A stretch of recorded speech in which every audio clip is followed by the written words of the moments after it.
पानी किस तरह से उत्तराखंड में भी खतरा पैदा कर रहा है, वो है हमारा अगला विश्लेषण। क्योंकि हमने लगातार आपको जोशीमठ के हालात से जोड़ा है, आपको वो तस्वीरें दिखाई है। उत्तराखंड के जोशीमठ में आई दरारों और इन दरारों की वजह से पैदा हुए दर्द और दहशत की तस्वीरें डीएनए में हम आपको लगातार दिखा रहे हैं। हफ्तों पहले आई ये दरारें और गहरी होती जा रही है और फैलती जा रही है और जोशीमठ इन दरारों में समाता जा रहा है। सिर्फ समा नहीं रहा है, या यूं कहिए कि डूब रहा है। और ये हम नहीं कह रहे हैं, ये इसरो की रिपोर्ट कह रही है।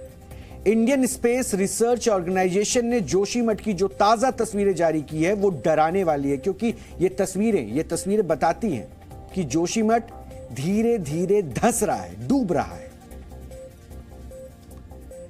जी न्यूज जोशीमठ से लगातार ग्राउंड रिपोर्टिंग कर रहा है और दरकते हुए जोशीमठ के दुख, दर्द और चिंताओं को आप तक पहुंचा भी रहा है। इसलिए आज हम डीएनए में आपके लिए इसरो की तरफ से जारी की गई इन सैटेलाइट तस्वीरों का विश्लेषण करेंगे और दिखाएंगे कि किस तरह इंसानी लालच एक शहर के अस्तित्व पर भारी पड़ रहा है।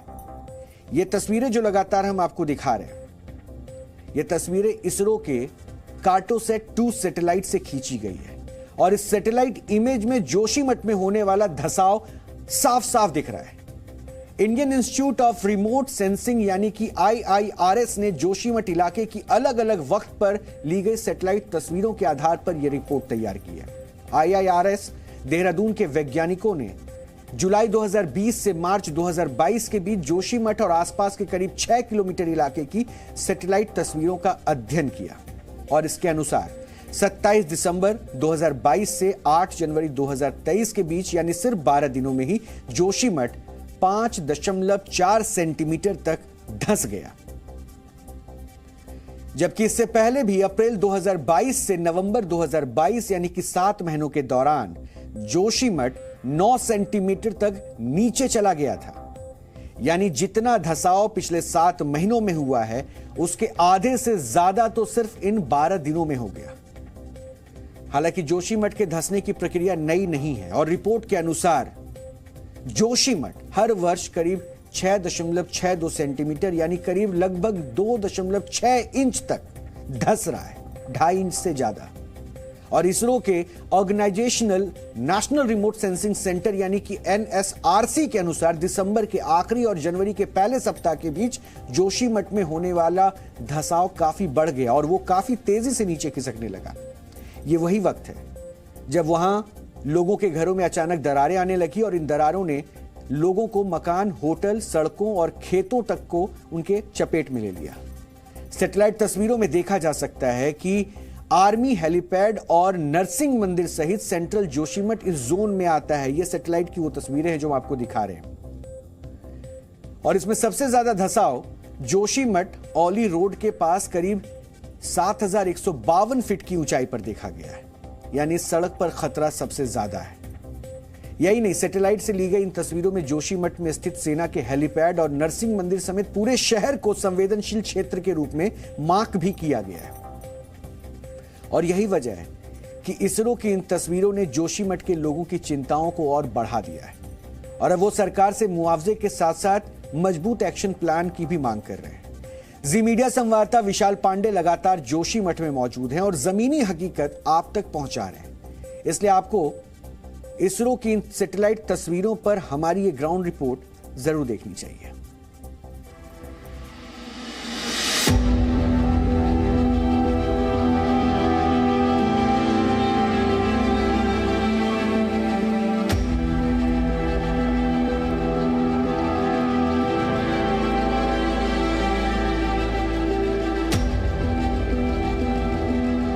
सपना होता है कि अपने घर से डोली उठे, लेकिन रौनक जो होती है वो घर से ही होती है। अब घर ही नहीं बचा तो खुशियां भी नहीं है।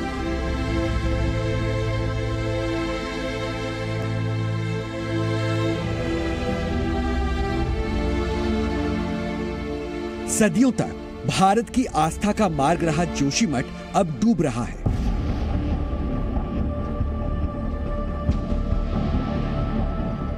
जोशीमठ डूब रहा है कुदरत की दी दरारों में, दर्द में और उस दहशत में जो इस शहर के खत्म हो जाने की आशंका से पैदा हुई है। सेंट्रल गवर्नमेंट को ही एक हाई पावर कमेटी बनानी चाहिए, हमको उसमें रखना चाहिए और जमीनी स्तर पर जो लोग काम कर रहे हैं उनके साथ मिल करके इससे लड़ना चाहिए। उसके अलावा कोई और तरीका नहीं। जोशीमठ नहीं बचेगा अब ना, उसका तो कोई फॉर्मूला नहीं है। जहां तक अब ये तो कमिश्नर ऑफ गढ़वाल कह चुके 40%, वो 40% हमने चिन्हित कर लिया है। कल हम जियोलॉजिस्ट के साथ घूमे हैं, अब वो जो 40% हिस्सा वो बता रहे हैं वो हमने चिन्हित कर लिया है। तो अब सिचुएशन बहुत अलार्मिंग है। पहाड़ पर बसे अपने शहर की इन्हीं पहाड़ों में समा जाने का ये डर काल्पनिक नहीं है। इसरो की ताजा तस्वीरें बताती है कि जोशीमठ पिछले 12 दिनों में ही 5.5 सेंटीमीटर तक धंस चुका है और ये धंसाव रुकने की जगह लगातार बढ़ रहा है।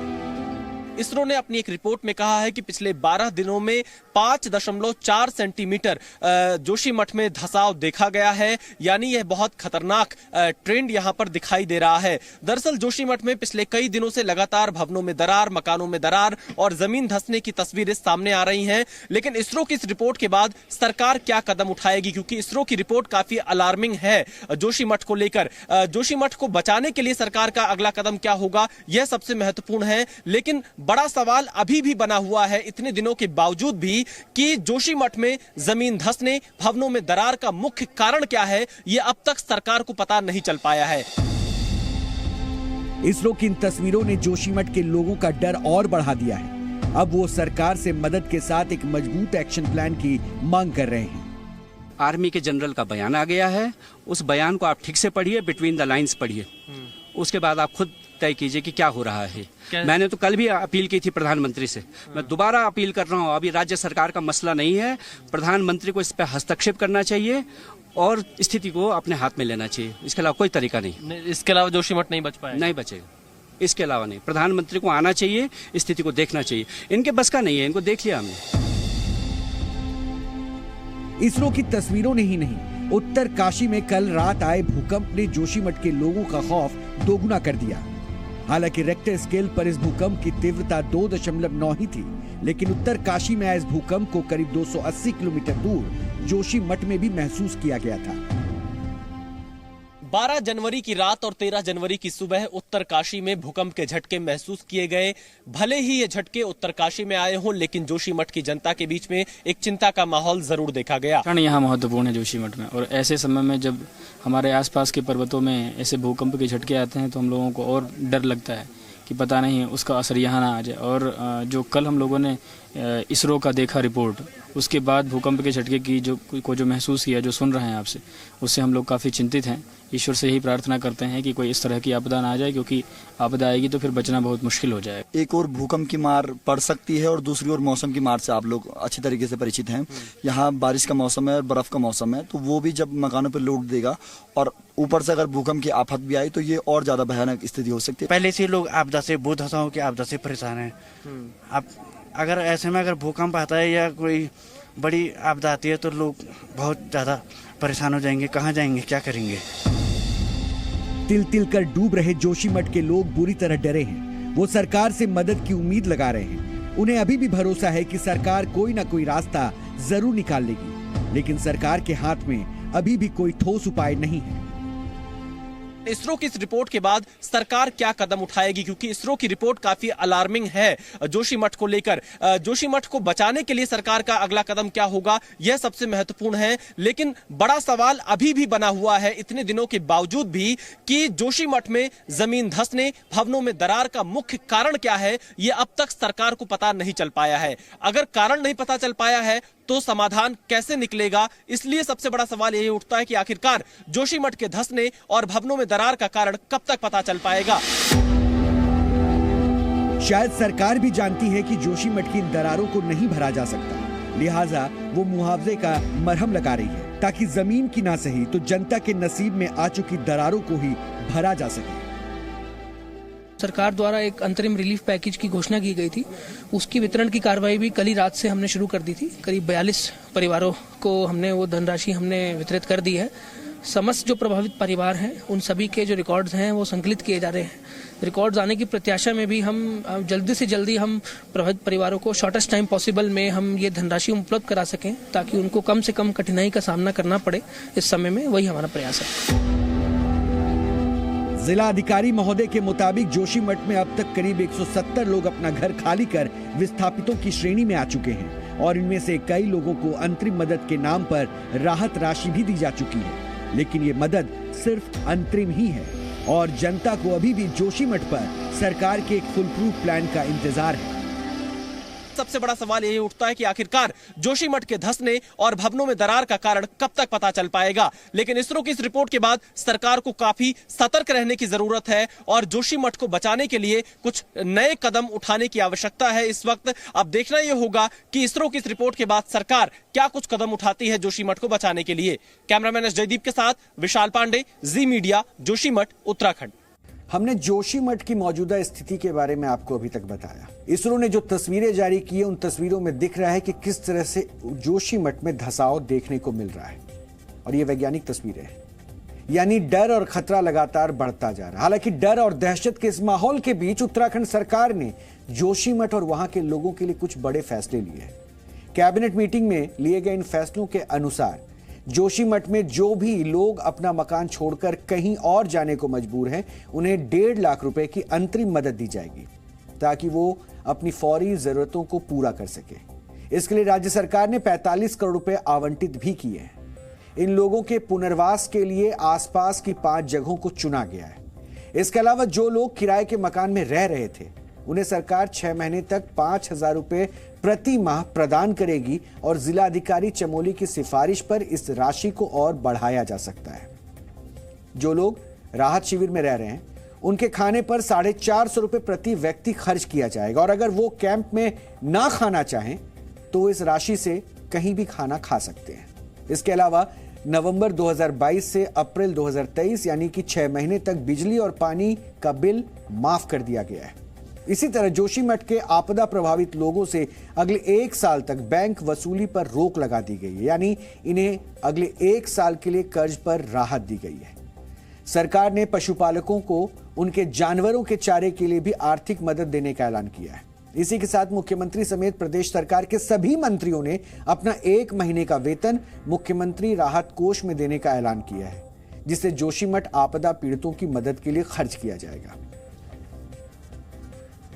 45 करोड़ रुपए जो हमने रिलीज किए थे 1.5 लाख पर फैमिली के हिसाब से, उसका कैबिनेट ने एक्स पोस्ट फैक्टो अनुमोदन दिया है।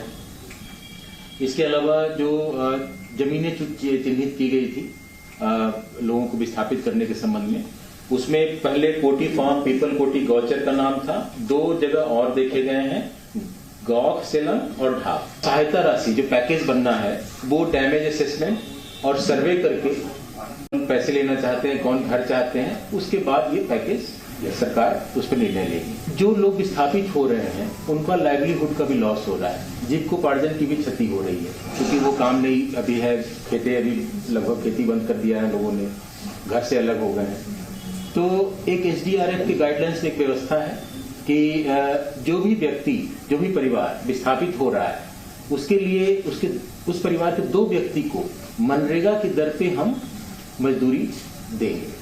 तो माननीय कैबिनेट ने तत्काल इसको कहा कि उस गाइडलाइंस को तत्काल लागू कर दी जाए। माननीय कैबिनेट हमने अवगत करा दिया है। इसके अलावा प्रदेश सरकार ने केंद्र सरकार से मदद की भी मांग की और उत्तराखंड सरकार ने यह मान लिया है कि ये जोशीमठ में जो कुछ हो रहा है वो प्राकृतिक आपदा है और वो इसकी वजह का पता लगा रही है। जितने भी करीब 8 इंस्टीट्यूट इस समय स्टडी कर रहे हैं कि जोशीमठ में जो भी भूदसाव हो रहा है उसका कारण क्या है, और वो सभी कारणों का परीक्षण करेंगे जिसमें NTPC भी है और जो भी विशेषज्ञों की रिपोर्ट आएगी उसी के आधार पर निर्णय लिया जाएगा। अभी तक जो हमारे पास रिपोर्ट आई है कि ये एक लैंडस्लाइड का मास है जिसमें जोशीमठ के नीचे जो रॉक, हार्ड रॉक होती है वो नहीं है, इसलिए ऊपर जो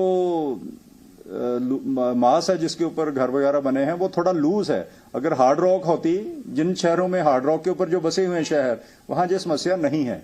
पानी इतना आ रहा है वो तो नेचर का ही है, कहां से आ रहा है, तो इसलिए सारे इंस्टीट्यूट लगे हुए हैं कि इसका कारण पता करें ताकि उसका इलाज किया जा सके। हालांकि जोशीमठ की जनता सरकार से मुआवजे के साथ उनके घर, जमीन बचाने के लिए मजबूत एक्शन प्लान की मांग कर रही है, लेकिन जब तक सरकार को जोशीमठ में जमीन धंसने की असली वजह नहीं पता होगी तब तक एक कॉन्क्रीट एक्शन प्लान बनाना भी मुश्किल होगा और इसलिए सबसे ज्यादा जरूरी है जमीन धंसने की सही वजह का पता लगना।